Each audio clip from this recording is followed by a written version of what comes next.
Slide 1. Go. Okay, I'm Vicki and this is my husband Jay. Vicki's an English teacher and a writer. And Jay's an instructional designer and filmmaker. And together we make videos for our website at simpleenglishvideos.com. And also on YouTube and for paying customers too. We're both crazy about video. And whenever we have free time, you'll find us shooting stuff. I think video is one of the most powerful tools English teachers have because it allows us to transport students out of the classroom and present language in context. People often ask us how we make the videos, so we're going to tell you about it now. Of course, there are lots of different ways to make videos, but we'll just tell you how we do it. And hopefully it will inspire you to get your camera out and start shooting. I hope so. Let's get cracking. Next slide.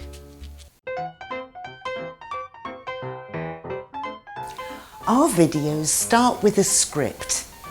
I'm a course book writer, so I'm probably biased, but I think you can't have a good video without a good script. Writing for video is different to writing for audio though, because of the pictures. You can communicate a lot with no words, so a shrug of the shoulders, a look, a wink to camera. There are lots of ways to convey meanings without words, and I try to keep that in mind when I'm writing. Our scripts have two parts: information about the language, which I try to keep short and to the point, and little scenes and scenarios that show the language in use. They're very short too, but I like to try and tell a little story if I can. So hopefully there's a character we can care about, and they face some kind of challenge, and we watch them deal with it. That's basically my scripts.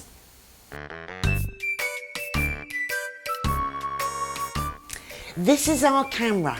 It's a Panasonic HMC45 with an attachment that lets us connect professional microphones and audio equipment. The story of this camera is, I wanted a little camera that would fit inside my handbag, so I asked Jay to go get me one. He came back with this. But if you take everything out of your purse, it fits in. The moral of this story is, never let your husband do the shopping. It's not the only camera we use. We also shoot with this. It's like a flip camera, but it has an audio jack where we can connect an external microphone for capturing quality sound. It's really easy to use and great for shooting unobtrusively. And we also shoot video with our smartphones these days. Yes, the quality of smartphone images has risen dramatically in recent years. So if you're just starting out with video, I'd say buy a smartphone and use that. Something else that's really useful is a tripod. It stops camera shake, so we try to use one whenever we can.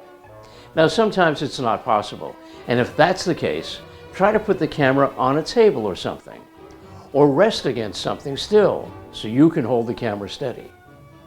And you don't have to use a big tripod like this. There are lots of other types on the market like this one. Another good thing about a tripod is it makes you think about how you want to frame the shot. You might think you want the subject in the center of the shot, and sometimes you will. But a lot of the time, it's better if you position them on one of the golden thirds.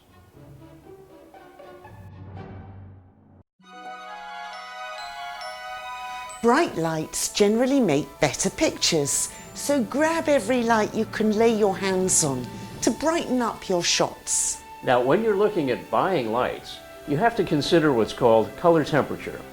If you're shooting in a room filled with daylight, the lights you add have to deliver light at the daylight color temperature of 6,000 degrees Kelvin.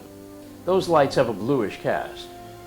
Now, your typical incandescent light bulbs in your home, they have a yellowish or orange cast, and that's around 3,200 Kelvin.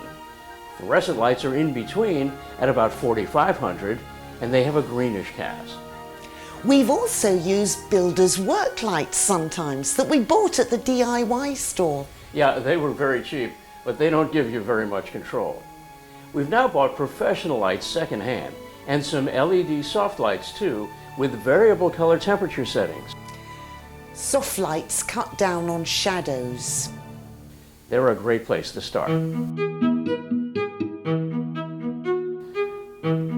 good videos have good sound. It's really important for language teaching, and it'll make your videos more professional. Now, we live on a very busy street in Philadelphia where there's lots of noise outside, so we try to shoot at night when it's quieter. And we don't rely on the camera microphone. We use other microphones and then use cables like these to plug them into the camera. We get better sound that way. Now, you can use a shotgun microphone like this, but it's hard to keep it out of the shot. So most of the time, we use wireless mics like this. The microphone is attached to my tie. It could be on a lapel. And a wire goes to the transmitter. The receiver picks up the signal, and we use one of these cables to attach it to the camera.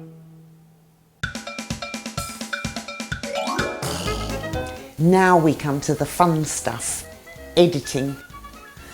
I started out using the free Windows Live video editing tool, and it was great for learning the basics. Windows Live is for PCs, and if you have a Mac, you can use iMovie. These days I edit in a program called Adobe Premiere Pro, but the principles are much the same. At the bottom of the screen, there's a timeline. You drag the different elements of your video onto the line and then make them last as long as you want. So the little boxes at the bottom here represent the videos, still images, audio, music and text titles. And you can add cool effects to them and cool transitions. And to learn how to use it, watch YouTube.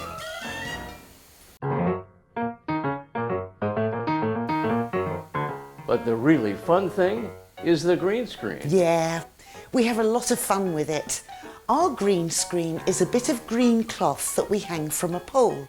I think it costs 20 bucks. It's not expensive. Or you can use a bit of bright green card if you want.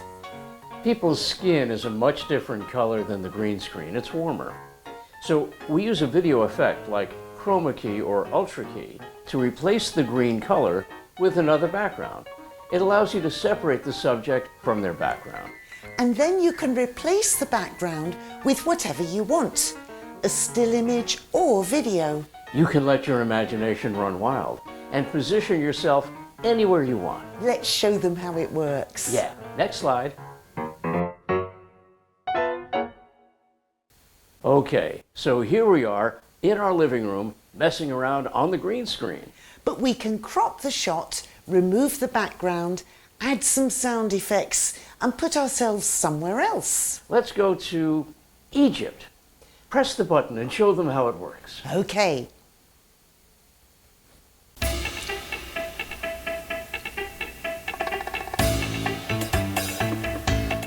Let's ask someone. Excuse me, would you mind taking a photo for us? No, not at all. Thank you.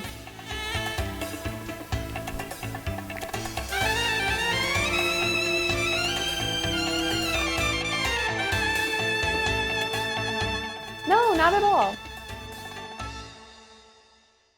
But you mustn't wear green clothes on the green screen or they will turn transparent as well. The last slide. Yeah, and it's our best tip. Try to find other video makers to work with when you can. The videos will be better and you can share ideas and learn from one another. Thing is, there's a lot to think about when you're shooting videos. I break down the technical aspects into systems. First, there's setting up the green screen, then distributing power strips and extension cords all around the room. Next, I set up the lights, followed by the camera, and finally sound. It's a lot of work, so having other video people around really helps. They keep an eye out for mistakes and can help you with the setup. Now, when you collaborate with other video producers, they can be actors in your videos too. It's always good to have more actors. And it's fun. Working with other people means you make friends, and when the shoot's over, you can party. So here's wishing you all lots of great collaborations and lots of after-shoot parties. Let's go have a party.